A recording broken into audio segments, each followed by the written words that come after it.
what is it about heaven that makes you sure that it exists and hell that makes you unsure that it exists? Well, that is a great question. Yeah, I'm not trying to like gotcha or anything. I'm curious. I'm genuinely curious what you think. No, I've never thought of that. That's a great question. 100% of the proceeds gained from this monetized episode will be donated to sciencesaves.org. Thanks for listening.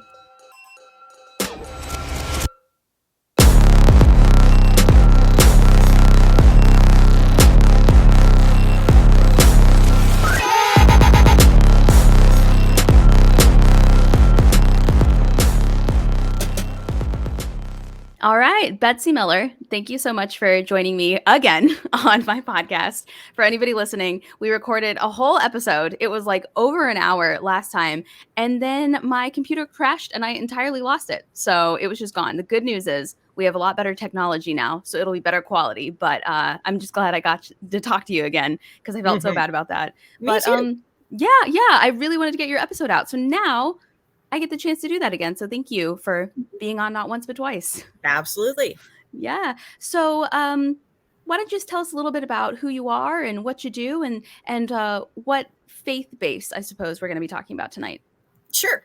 My name's Betsy Miller. I grew up in the Midwest on a farm, and I was like a mainline Protestant growing up. We went to a church that had a lot of liturgy, a lot of like be a good person. There was not a lot of talk about a personal relationship with Jesus. So I kind of saw God as like Santa Claus in the sky. Yeah. Until my junior year of high school, when I was dating a guy who was agnostic. And he was telling me one night why he didn't necessarily believe in God, and everything he said made sense. And I prayed, God, if you're real, will you show me? And then later that summer, I was working at a restaurant, Taco John's, which is a fast food taco place. And there was this guy, Kevin, who had been hired there. And he was always talking about Jesus, like just on and on and on. It was very strange. Yeah. He is from a charismatic tradition where they speak in tongues and stuff like that. But he was really cool. Like he was an odd duck, but he was a neat guy. And he invited me and my coworkers over to his house to hang out and watch a movie. And we did. And when we were there, his stepdad, who is the owner of several of the Taco Johns in town, shared with us about Jesus and how you could accept him into your heart and have a personal relationship with him, which is something that I hadn't really heard about. Interesting. As a mainline denomination Midwesterner. Yeah. That's not the message that we get. Where I'm from, there's a lot of Catholic and Methodist, Lutheran, Presbyterian, those sort of denominations. Not a lot of Baptist, not a lot of Southern Baptists, not a lot of Evangelical. So this was new to me. And so his stepdad asked, does anybody want to pray to receive Christ? And I was like, yeah, okay. Sure, why not? Yeah. Yeah, I was like, why not? I'll try this. Yeah. Which is a very casual way of changing your entire life around. Right.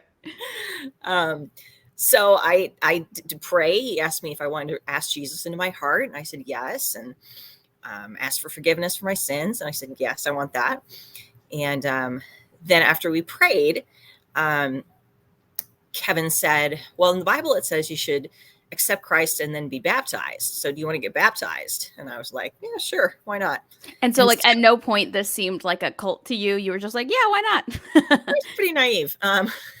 Looking back, I figured, well, what harm could it do? I guess I was true. I mean, yeah, if my teen's going to be out doing anything, getting baptized, I guess is one of the better things they could be doing. Right. Exactly. So he loaned me some clothes and I got baptized in their bathtub that night. And then it was time for the movie. I love baptism in a movie and chill. Mm-hmm. The movie was called A Thief in the Night. It was from like the 70s or early 80s. It was a scary movie about one person's interpretation of what the rapture will be, which is a belief that at some point, everyone who is a believer in Jesus will will be disappeared, will be taken up into the sky, and everyone will look around and say, what happened here? What's going on? I don't understand. And the people who are left on Earth, it kind of depends on what interpretation you follow. Some say they're going to have a chance to repent. Some say they're going straight to hell. But it's not good to be left behind. Right. If you know that phrase, there was a whole series of books in the 90s called the Left Behind series that talk about the rapture. Yep. And a Kirk Cameron movie to follow. He should have stuck with Growing Pains. Right. Anyway, so we watched this movie and I was kind of horrified. I was like, wait, like 10 minutes ago, that was me. Like I could have ended up not being raptured. Like, why am I just hearing about this now at 15 years old? The movie was that convincing that you were like, oh, snap. Like, this is real. Wow. Yeah. I was like, oh, snap. Yeah. And thank God I prayed the prayer, right? And I went home and I told my mother I'd become a Christian, and she was very confused. She was like, well, you've always been a Christian. She's like, pardon? I was like, you don't get it, Mom. And that was my teenage rebellion, honestly. So you came home and you were like, y'all ain't real Christians. Like you went to this birthday party yourself and you came back an evangelical. Oh yeah. And it wasn't a birthday party. It was just a hang out and watch a hangout movie. Wow. Yeah. That's what, do you think, and I think I asked you this last time too, I don't remember. Do you think it was like that? It was a setup, like it was kind of like an MLM type, like trying to get you into the religion. That's why they threw the party. Like they wanted to proselytize. Probably. Yeah. I don't think it was, I mean, that makes it sound like people are out to make money. I think that there are some things that evangelicals do that are like MLM schemes. Most of the time, it's not for the purpose of making money. Right. So right. Yeah. I guess for anybody unfamiliar with like Christianity, I guess our version of an MLM would be instead of making money, you're just like gathering people to go to heaven. Like the more people you can get to go to heaven kind of thing. Yeah.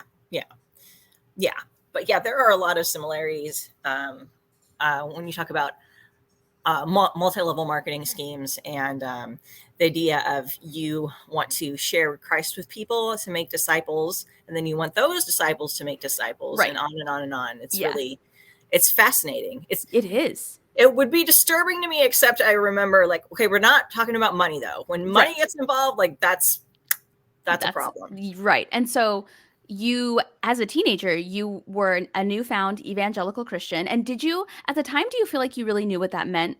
Or you did, and you were like, you were in it. You were in it to win it. Absolutely. Yes, I was in it. I was full blown into it. I was like, wow. Yeah, this is, and still I think of my life as before that point and after that point. Yeah. And did your friends like say anything, or did that remain pretty normal? Like I've never had a friend just come to school and evangelical out of nowhere. It was awkward with my friends. I did talk to them about it. The thing that sticks in my mind was I was pretty judgmental of them, of my friends who would drink. So I was kind of the worst kind of evangelical, which is in some ways a brand new evangelical is the worst kind of evangelical. Yeah. Do you think that was always secretly within you, or do you think that just came from the evangelical aspect? Like it just gave you a reason to kind of let it out in the name of God? I was born a self-righteous person. Absolutely. Yeah, me too. No, like I totally understand. I was self-righteous AF. For many years. And still am to some degree. Just comes out in different ways. Oh yeah, we all are. Trust me. Oh yeah. Oh yeah. Absolutely. All you can do is admit it. Right. If my text ever got leaked, oh man, I'd be the most self-righteous person. So did that change who you wanted to be kind of when you grew up, or what you wanted to do, or how did that change you as a person? I didn't really know what I wanted to do growing up. I was already like, it wasn't a huge lifestyle change because I was like a goody two shoes, like got A's and never got in trouble, never tried drugs or drank. I relate to your story so hard. So what was that? I said, I relate to your story so hard. Yeah. So hard. So it wasn't a huge, that wasn't a huge change. But I went to college and I got involved with several different ministries. I was like, it's kind of a buffet. It was like, what kind of Christian do you want to be? I tried the ministries that were similar to what I had grown up with a lot of liturgy and a lot of like, let's be a good person and social justice. And in my case at that time, I found it really boring. And there just wasn't a lot of, it just wasn't very dynamic. It was kind of dull. Then I also got involved with a Southern Baptist ministry, but we didn't call it a Southern Baptist ministry because Southern Baptist means nothing in Nebraska. So the group was just called Christian Challenge. And that's where I really met my people, because I found people who were not afraid to ask questions, were not afraid of saying, I don't know. And that was really important to me. Any sort of anyone who would come down on me for asking questions or being curious, that was a red flag in my mind. Right. Yeah, and absolutely. I did get involved with a ministry that was kind of like that. I think it was probably a cult. But it was very fundamentalist. The women in the church services would wear head coverings. And it was very strict. Do you remember why that is? Women would cover their heads? Oh yeah. It's in, maybe Timothy. I don't know. It's in the New Testament where it talks about women should cover their heads when praying, right? Because the angels are watching, which I'm like, so there's one theory that temple prostitutes shaved their heads. And so no. Oh no. So Sydney, I mean, I'm sorry. Listen, you got me. Yeah, got you. So there's a theory that the reason they covered their heads was so that they couldn't, like, it wouldn't be obvious when you went into a church service, like if you had been a temple prostitute or not. Interesting. So, yeah, that's one theory.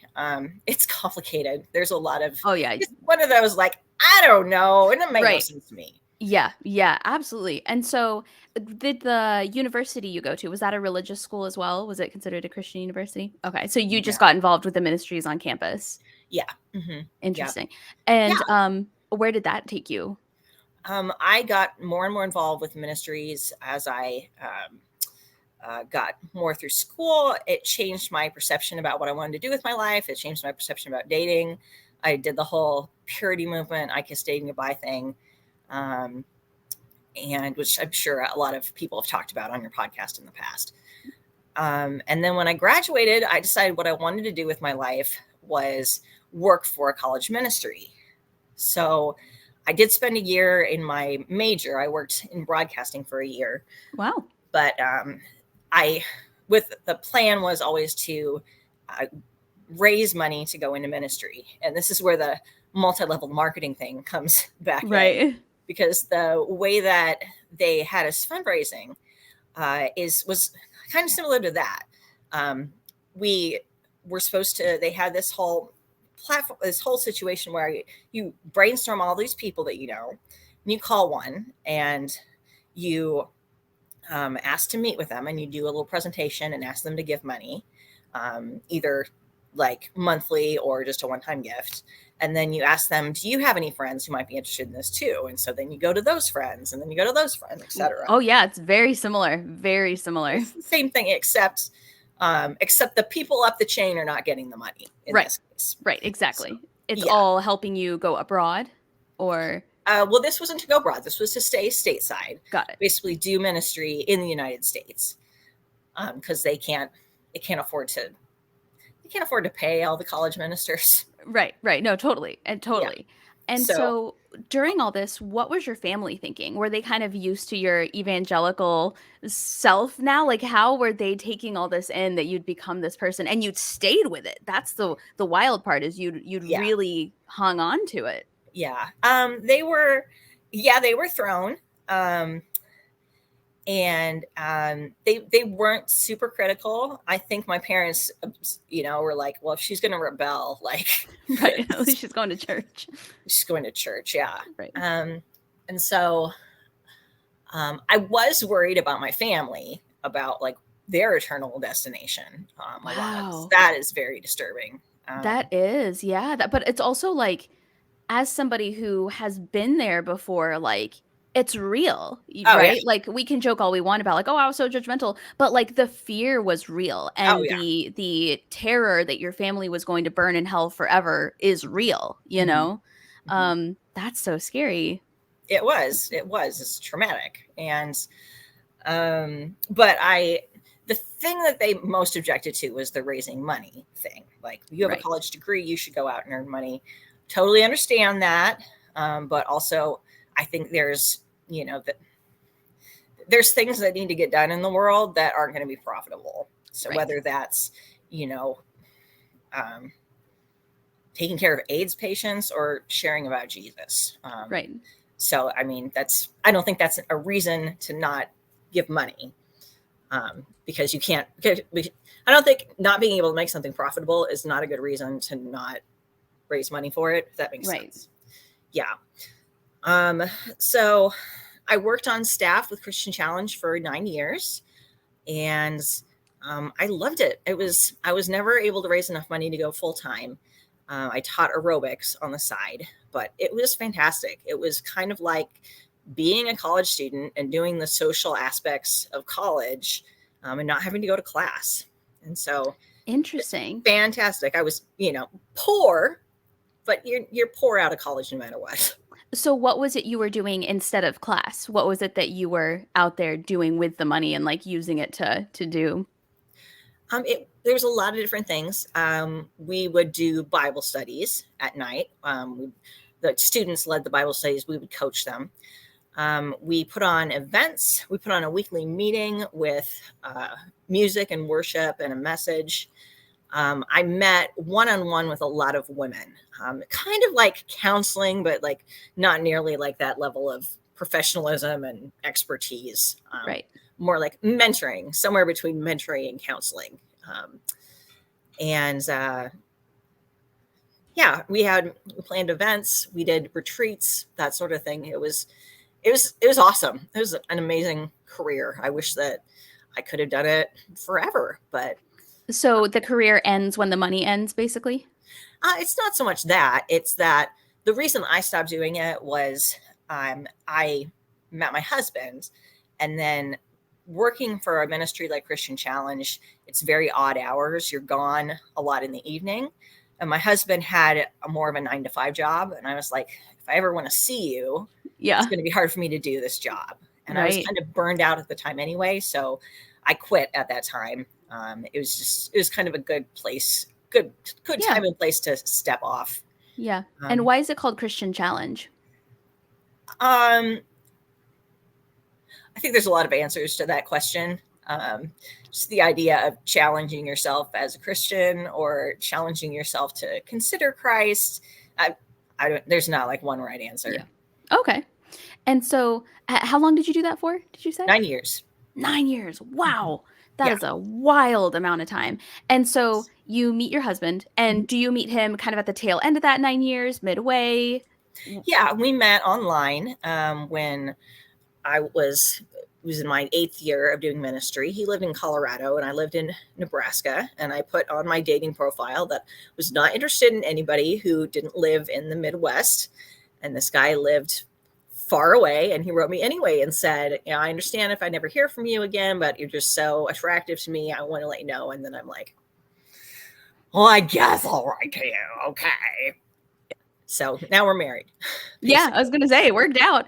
And Mhm. so did you how long were you guys long distance before you decided to close that gap? 8 months, I think. Yeah, we started dating officially in January. I moved to Colorado in August. We got engaged in October and got married in February. Wow. And so he was also very religious, Yeah. correct? Mhm. Okay. And was he in the same denomination, similar enough, different? He was also evangelical, and I've never considered myself like a hardcore Baptist. I'm Right. about, I think that I thought, and I still think that what matters is having a personal relationship with Jesus, and whether you call that whatever name you want to call that by, that is fine. Okay. And so you guys meshed religiously, and Mhm. you moved to Colorado, but you don't move in together because you're No. doing the purity. And so then was it, I mean, you guys got married pretty quick, so it worked out pretty well. Like, you guys got Yeah. along pretty well. Yeah. And then after that, was married life different than you expected? Were you surprised? Do you feel like you had been prepared kind of by the church on how to be like a godly wife? What was that like? Because I feel like the godly wife is a huge thing that, at least as a Baptist, they push on you starting in like the college age. And so I was just curious what that's like for somebody who didn't grow up Southern Baptist. I'm fascinated. Oh, wow. Okay. We can go down this road. We didn't talk about this last time, but there's so much to unpack. Only whatever you care to Yeah. divulge. I didn't ask about it last time, but I should have. No, I think I grew up a feminist. I wasn't about to walk away from being a feminist when I became a Christian. And so there were a lot of things that either in my denomination or in the Bible that I was pretty uncomfortable with. I'm like, Right. that doesn't make sense. Right. There's not a lot of feminist aligning doctrine in the Bible. Yeah. And you also have to look at it in the context of the Bible. And then you have to weigh that against, okay, did the author of this book write that as part of a person in a cultural context for the people in that cultural context? Or did the writer mean it for everybody for all time? And those are the questions that they pay people a lot of money to answer. That Right. Right. I don't know. And I feel like even the people who make a lot of money answering those questions all have different answers. Yeah. Which is, I mean, good because it gives you options, but I'm still curious what the answer is, you know? Oh, yeah. Yeah. So I wrestled with those questions all the time and still do. Yeah, of course. Yeah. There's a lot in the Bible that says about women that I'm like, I do not get that. And, God, I still believe you, but I cannot make sense of this. And, we'll talk about it later when I'm dead.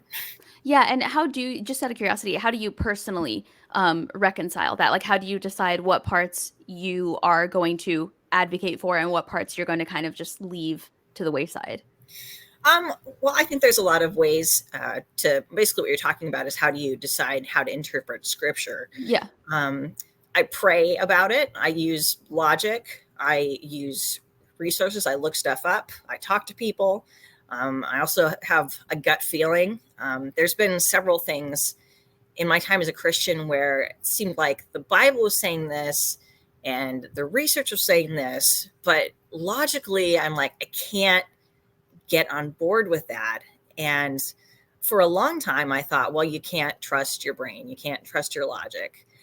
And then there were times when eventually I was like, maybe this is the Holy Spirit saying, that thinking is faulty. That is not showing love. Mm-hmm. So I'm my husband puts it really well. He's like, I'd rather be wrong being too inclusive than being too closed-minded. Right. Right. You're going to be wrong. We're not going to be right about everything. Yeah, absolutely. I've heard people describe it. They say, I don't do everything my parents tell me. Sometimes they tell me to do something and I do what I want to do anyway. And I apologize later. And they feel the same way about the Bible. Like, as long as they're not hurting anyone, as long as they're not causing harm and doing like grievous harm to anybody, including themselves, they feel like they can take a little bit of liberty there and ask forgiveness, because forgiveness is kind of the whole thing, with a lot of Christian religions. And so you moved to Colorado and you guys get married. And then would you say he was more religious than you? Same, less religious than you? Same. He was going to seminary at the time. And actually now he's working on his doctorate in communication studies. He wants to be a professor. That's awesome. Good for him. But yeah, he went to Bible college. He had a very typical evangelical growing up experience. Yeah. And so how does one go from being evangelical and literally like raising money to pursue like Christianity and to pursue like helping people and working within the church, to moving across the country to marry somebody who is also an evangelical and also very religious, to becoming a stand-up comedian? How does that play in? How does that happen? Oh, wow. Okay. So I know there's like a million hours, I'm sure, to unpack there, but I'm so curious. Okay. And this is great because we didn't get to talk about this last time. So I have always been into public speaking. I did speech team when I was in high school. I did humorous speaking, that sort of thing. And I've always thought of myself as very funny, just not appreciated in my time, usually. I was ahead of my time. Excuse you. Yes. Like Lorelai Gilmore. Exactly. exactly.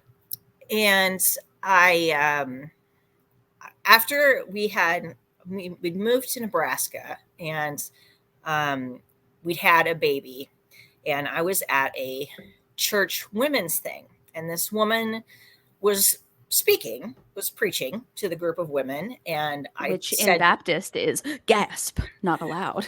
this wasn't a Baptist ministry, but at any rate, I talked to her after her presentation. I was like, how do you get to be a person who gets to go to moms groups and share about whatever topic I don't remember what topic she was talking about. And she said, well, I was saying, like, how do you get to be a motivational speaker? And she said, well, first of all, you have to find something you're passionate about. I was like, okay, I don't know. I have ideas about what that might be, but I don't know for sure. And then also the idea of you need to practice. So I thought about that and prayed about that, because I was kind of like, not sure, like career wise, like what I want next.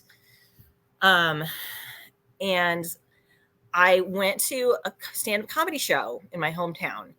And after it was over, I went and talked to the guy running it and said, how do you get involved with doing this?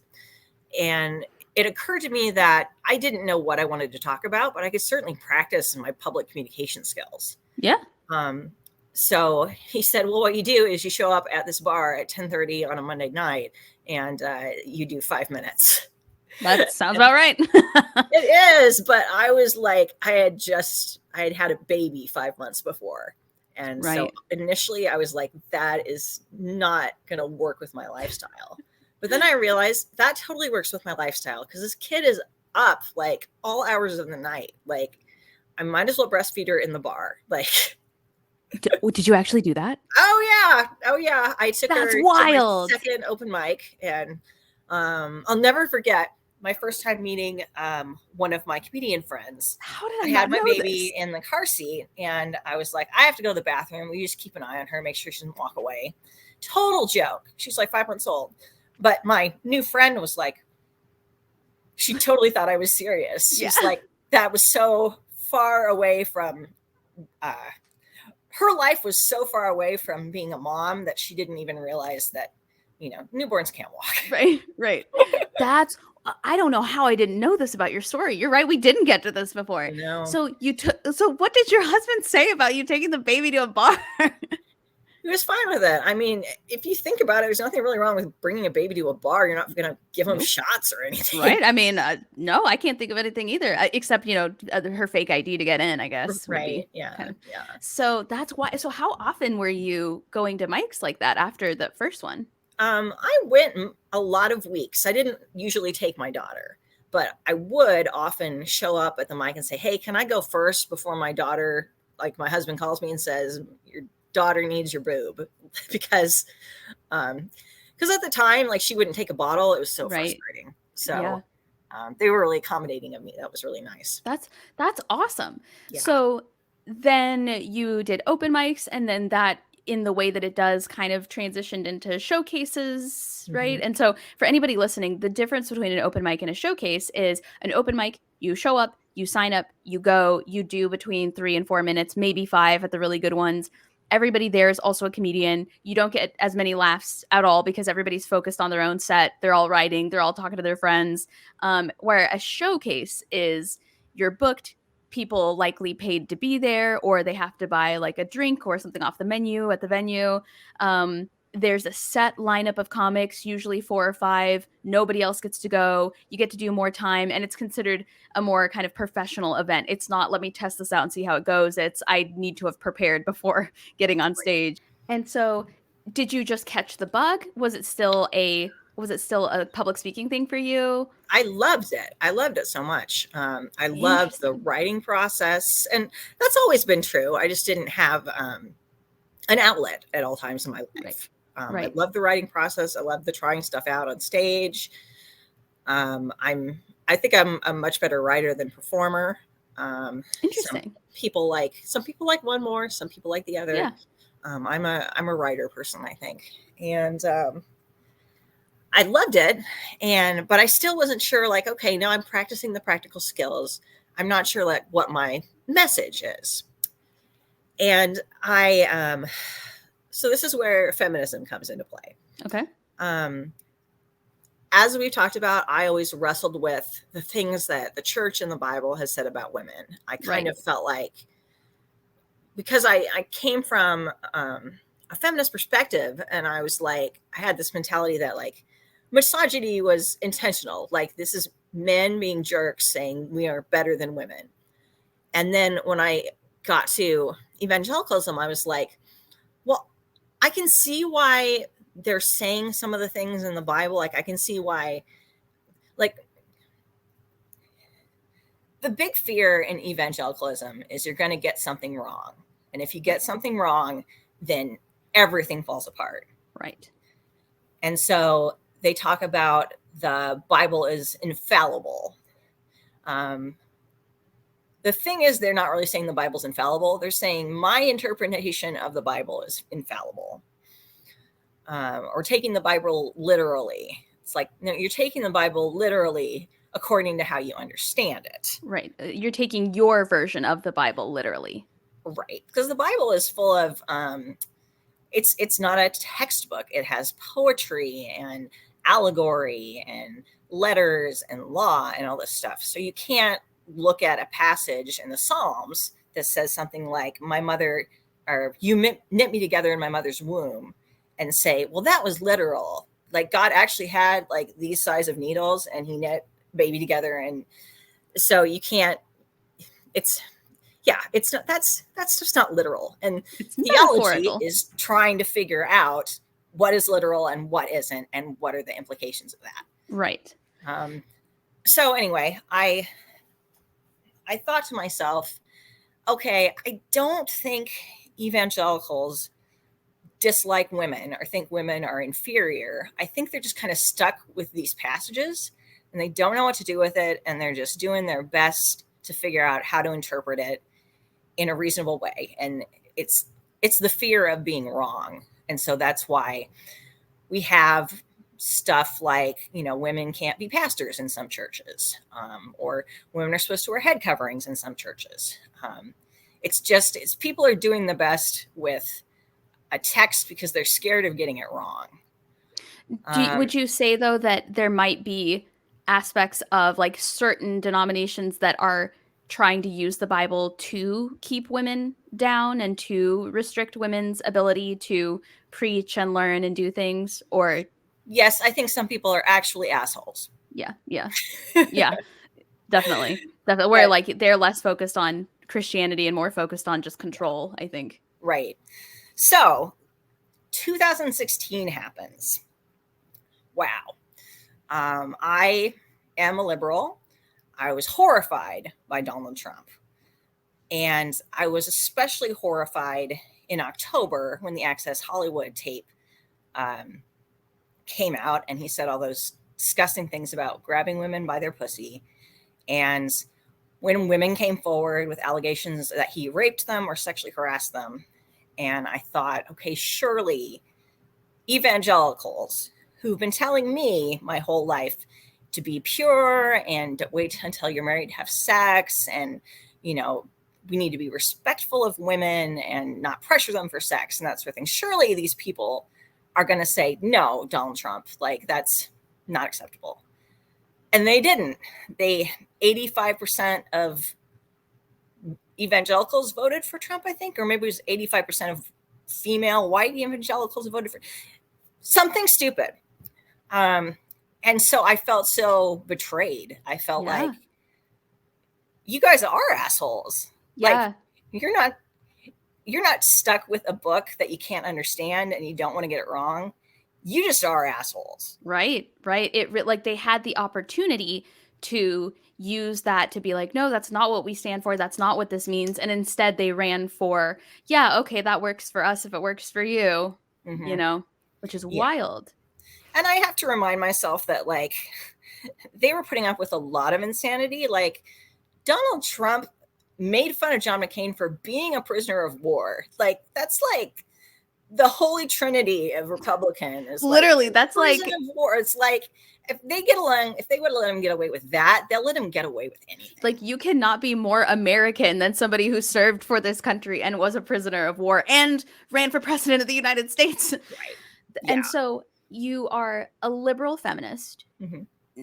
After that, did you still identify as evangelical, or how did you, I'm sure you probably had to struggle with that for a while. How did you, or how do you now consider yourself after that, after kind of seeing the reality? I think the safest way for me to describe myself in all parts of my life since I've become a believer, accepted Christ in my heart, is that I'm a follower of Jesus. That's always going to be true. Whether I use the title evangelical, kind of gross to me at this point. It's got a stigma to it now. Right. Yeah. Right. I believe in sharing about Jesus with people. I don't believe in pressuring them or coercing them, but I believe in trying to bring the kingdom of God to earth by bringing justice and light and love to people. That's like bringing heaven to earth. And I believe in afterlife. I believe in heaven. I don't know about hell. That's one of those things where I'm like, this doesn't make any sense to me. So I don't know. I'm not comfortable saying one way or the other. Right. What is it about heaven that makes you sure that it exists, and hell that makes you unsure that it exists? Well, that is a great question. I'm not trying to like gotcha or anything. I'm curious. I'm genuinely curious what you think. No, I've never thought of that. That's a great question. I've heard people say that the reason it's easier to believe in heaven than in hell is because they believe that God is loving and forgiving and gracious and kind, and that hell, in the way that, say, for example, Baptist Christians believe, isn't something that same God they believe in would allow to exist. Mm-hmm. Is that similar to what you think, or do you think differently than that? I don't know, Sydney. I like that. I appreciate that answer. Yeah. I don't know. I haven't figured it out. That's one of them that I'm like, I don't think I'm going to figure this out. There's a lot of things in life, and also as a Christian, you just kind of have to hold intention. Like, This is true, and I believe this is true. They don't seem like they can both be true. Right. But I also know I'm not God, so I don't know everything. Right. So there's probably a perspective where both these things are true and it makes sense. I just don't have it.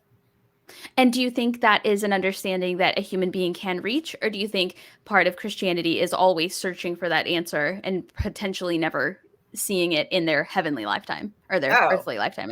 Yeah. Oh, for sure. I think that there's things that I'm going to be on my deathbed being like, I don't understand predestination.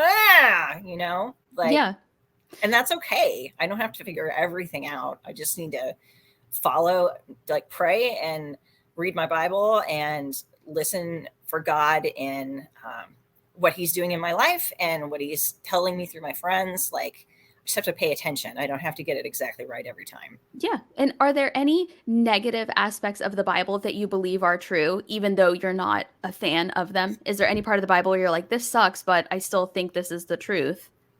Yeah. Premarital sex. Yeah. I think I've thought about it a lot. Spent, much of my life preoccupied with the question. Yeah. I think that the church emphasizes too much, as though it's like the biggest sin in the world to have sex before you're married. I really don't think it's a good idea to have sex before you're married. I think that the Bible, that's pretty much what the Bible says. And I think logically that makes a lot of sense as well. In terms of, like STDs, pregnancy, being able to raise a child in a stable household, not getting your heart broken as often. Definitely for myself, when I was more sexually involved with a guy, those were the heartbreaks that were much harder to deal with than the ones that when I wasn't as sexually involved with a guy. Right. So I think that's good and true. I don't like it. Like, Yeah. I didn't have sex till I was 30. It sucked. Wow. But That's wild. But I mean, you told me before, like, no regrets, right? Like, it worked no, for you. no regrets about waiting. I think there's a lot of things I would go back and tell myself. Yeah. Yeah. Yeah. That's funny. And so you, as a Christian, for anybody who's unfamiliar with like the world of stand-up comedy, a lot of times that can be, bars, a lot of drinking, a lot of drug use, a lot of profanity, a lot of like shady environments you're in because it's an open mic and you really need that, or you do a showcase and you get there and it's like a crappy bar. How did I don't want to say your brain, how did your like morals and ethics kind of weigh out being a Christian and also participating in activities that, even though you may not have been doing it, being surrounded by it and like intentionally putting yourself kind of in the middle of it was like also okay, or also worth it, I guess, in I the long run? loved it, Sydney. I loved it. It's addicting, man. Like, I was always the kid that was, hanging out with the kids in the choir or the marching band or the debate team. And now I'm hanging out with the kids who are smoking weed and cool you know, kids. Yeah. the cool kids. And I'm glad that I got into comedy when I was 35 and not 21. Oh yeah, I guess that's true. I guess if you got married when you were 30, then it would have been after 30 you Yeah. got involved in comedy. That's wild. I had 2 kids. I was like, I have no pretension of being cool at this point in my life. So I don't need to go with the flow to prove that I'm cool. I'm not cool. It's just Right. it's not gonna happen for me. I can't even imagine what comedy must be like for people who start as adults. I started when I was like in high school, so I like grew up in that scene. So all my impressionable years were during those like shady times, and lots of like peer pressure and stuff. But I didn't even think about how easy it would be to go back and do it again in my 30s and be like, no, get that away from me. Like, go away. I know I'm not staying out till midnight. Are you crazy? I'm exhausted. Like, Yes. I remember I have a friend who he asked me, no, why, no judgment or anything, but why don't you do drugs? And I had to think about it. I was like, because the DARE program worked for me. Yeah. Man, DARE got to me. DARE in the 90s. That's hilarious. Yeah. So, as you stand now, do you feel the same religiously that you did 5 years ago, 10 years ago, 50? Like, does that change constantly for you? I feel I'm the same person. I've grown up. The way things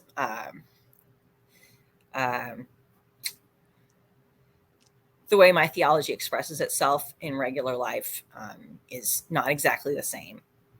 I think I'm much more willing now to say, I don't know. Mm-hmm. Like, for example, my daughters wanted me to read her Bible stories before bed.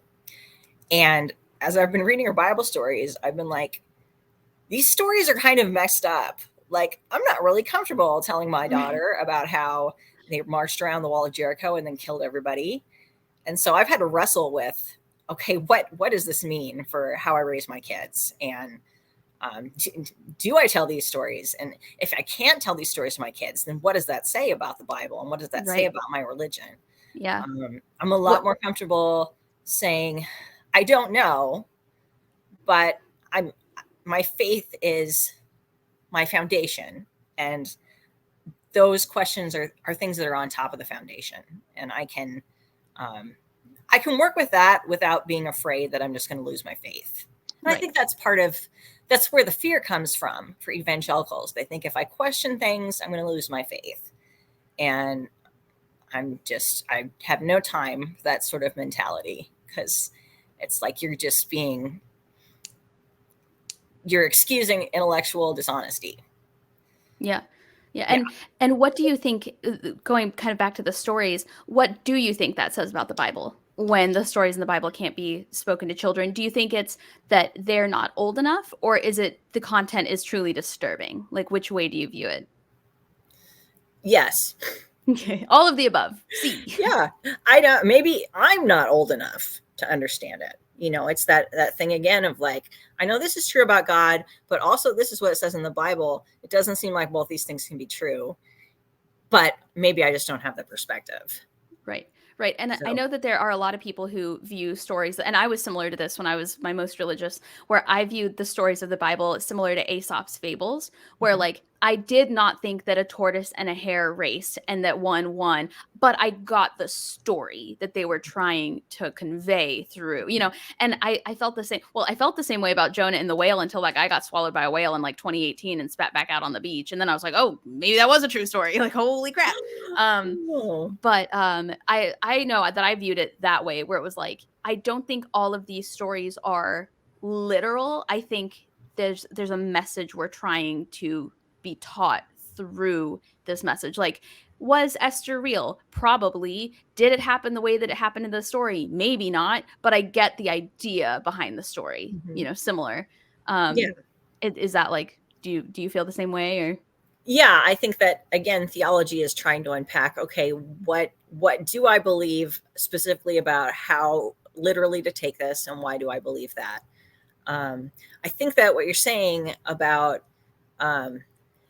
whether it happened literally or not, it's a good story that's making a point. That's always going to be true. That's something that people can have no religious affiliation, and you can look at the Bible and hear a story about Jonah and the whale and say, okay, I get the point of the story. The point of the story was when God asks you to do something, you should probably do it. You're going to end up whale vomit on a beach.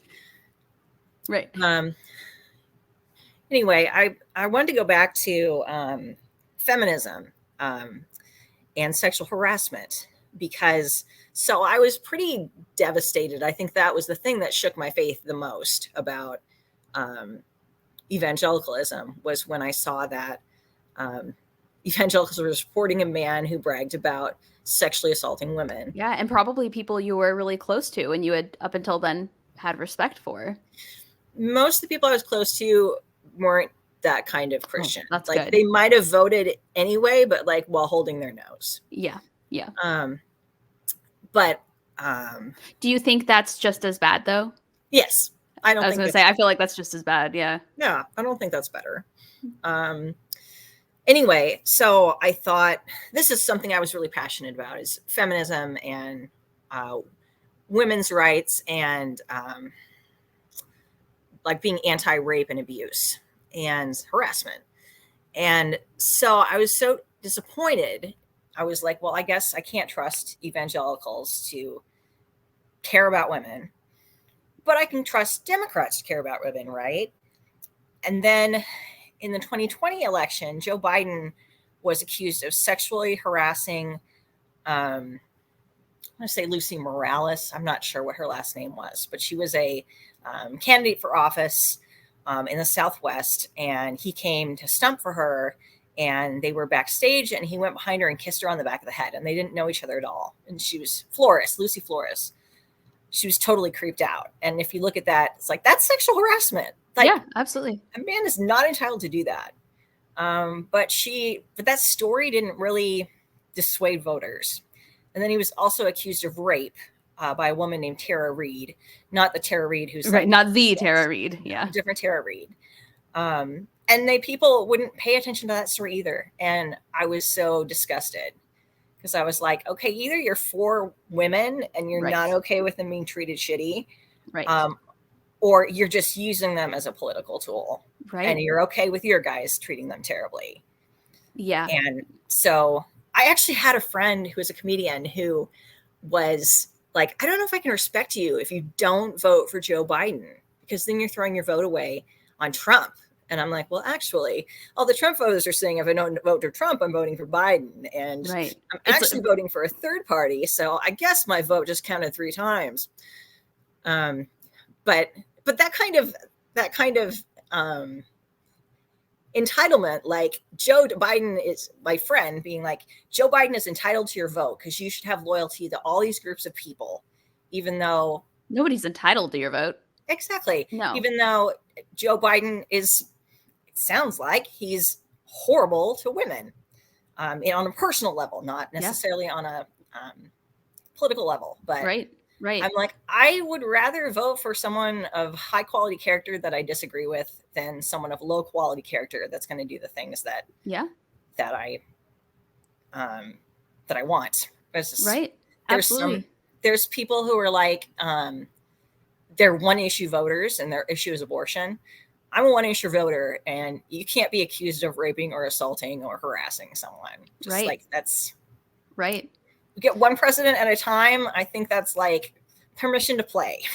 Right. And what's interesting to me is when, say Trump is accused of sexual assault, and I'm like, prosecute him, right? Follow up, find out if this is true, do what you got to do.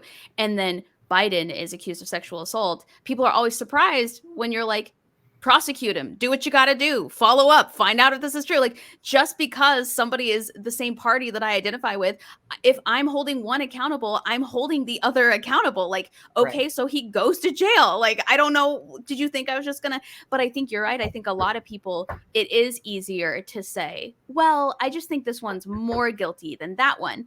And you're like, tell that to the victims of the other one. One thing I think is hilarious is when they'll say, regardless of the politician, they'll say, well, the woman who accused him is voting for the other guy, or is, she's a Bernie Sanders supporter, or, this support. Like, well, obviously, like if she was saying like, this guy raped me, but I'm still voting for him, you'd kind of question that too, right? Yeah. Like you're lying about one of those two things. Either. Right. So, I was sexually harassed as a comedian in my home scene. And I thought, okay, so I have these examples of evangelicals wouldn't believe women because it was inconvenient politically. Right. Democrats wouldn't believe women because it was inconvenient politically. Yeah. Surely my friends will believe me. Nope. Like, nope. I'm a self-righteous person. I'm like, I was a virgin until I got married. Like, I don't have more than 2 drinks a night. I don't do illegal drugs. Like, everybody knows I'm like a wholesome goody two-shoes maternal dweeb. But if the person runs a showcase, are you sure you're not lying? Exactly. Yeah.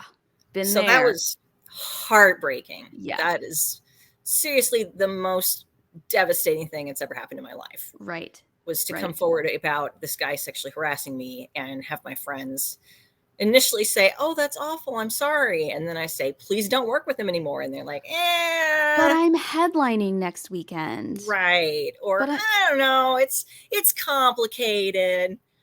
Is it? Is it? I don't think it is. I don't think it's complicated.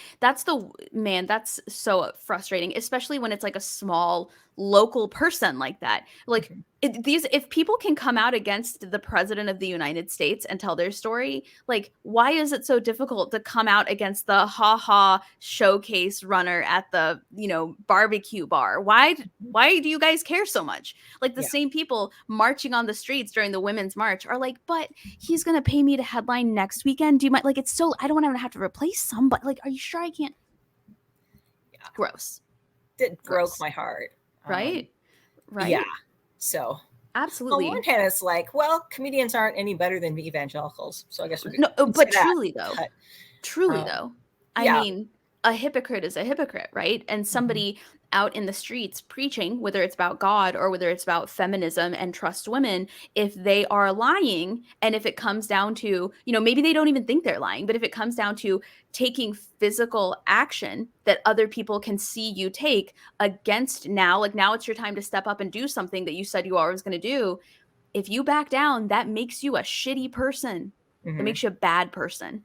Yeah. Whether you're a comedian, whether you're an evangelical, whether you're a Republican, whether you're a Democrat, like if you're out here getting money and followers and, fame, whether it's on Facebook or whether it's, on television as an evangelical leader, if it comes time to do what you said you were going to do and you not only don't do it, but you sweep it under the rug, that makes you a bad person.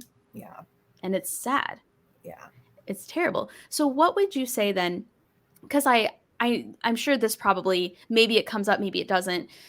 What would you say to somebody who is like, you're a liberal feminist, you care about people, you clearly have things that you care about, most of which is like women and believing women and trusting women, but the church has hurt a lot of people. how do you quantify staying with a church who's hurt a little bit of everybody at the same time that it matters so much to you? And I can tell that like your life's work is trust women, believe women. You know, how do you quantify that? Just a second. What is it? I'm so frustrated. Just a second, Sydney. Ugh. What's wrong here? So frustrated, I just told you.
We were having an autistic meltdown.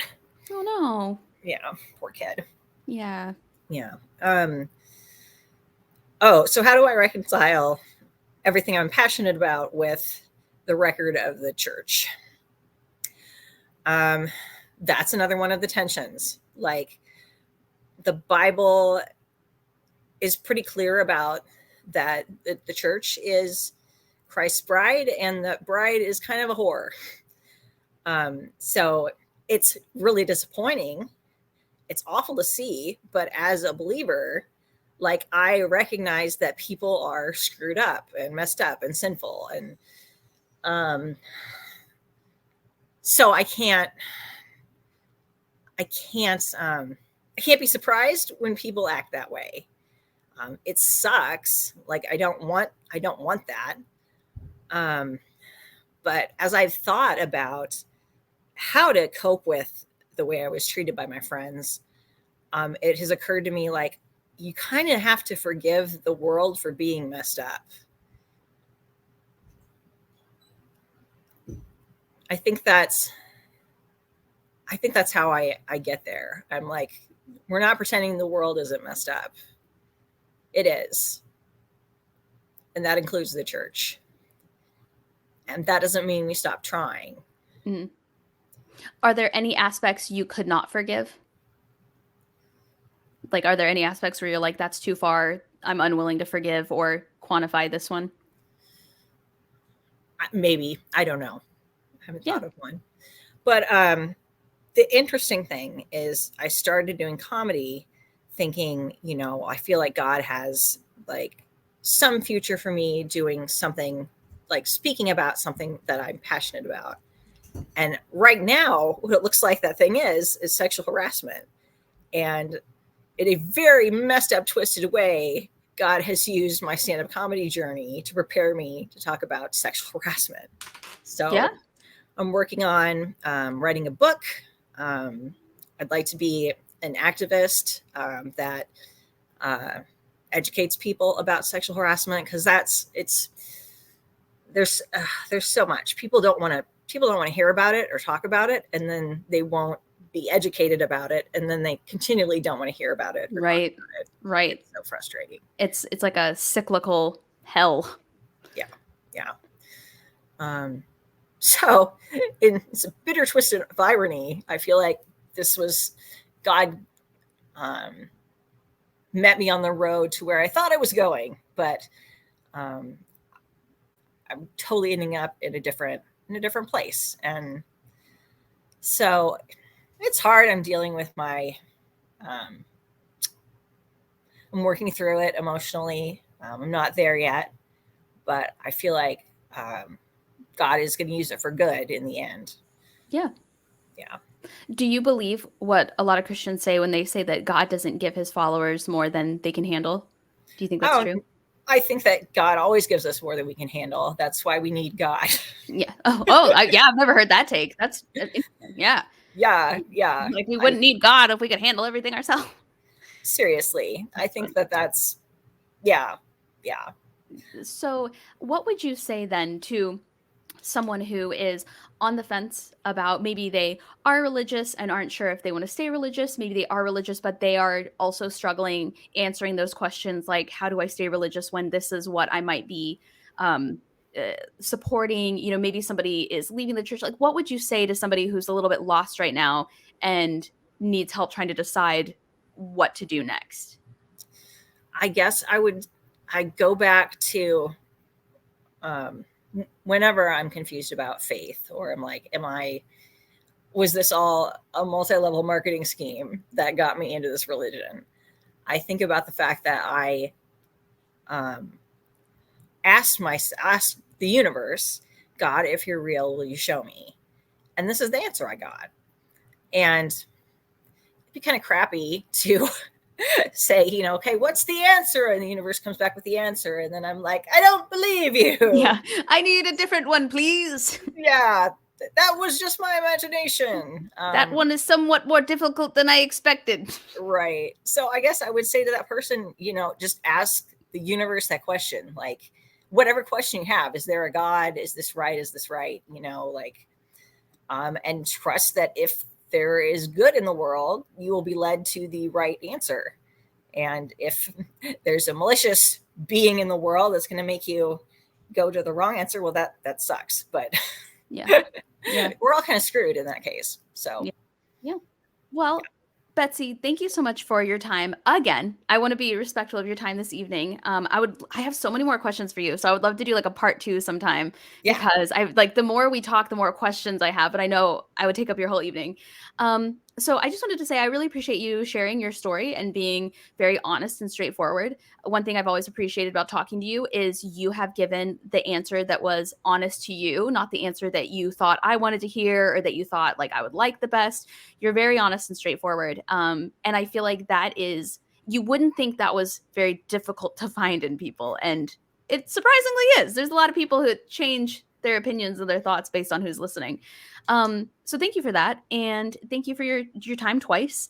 And sure. I wish you the best in comedy and in your religious journey. And if you ever come to any discoveries or changes in terms of who you are in the church or in faith, I would love to hear about it. And I would love to have you back on to talk about it. Sure. And I would love to hear more about your story as well, Sydney. So Thank you. We'll have many more conversations. Many more indeed.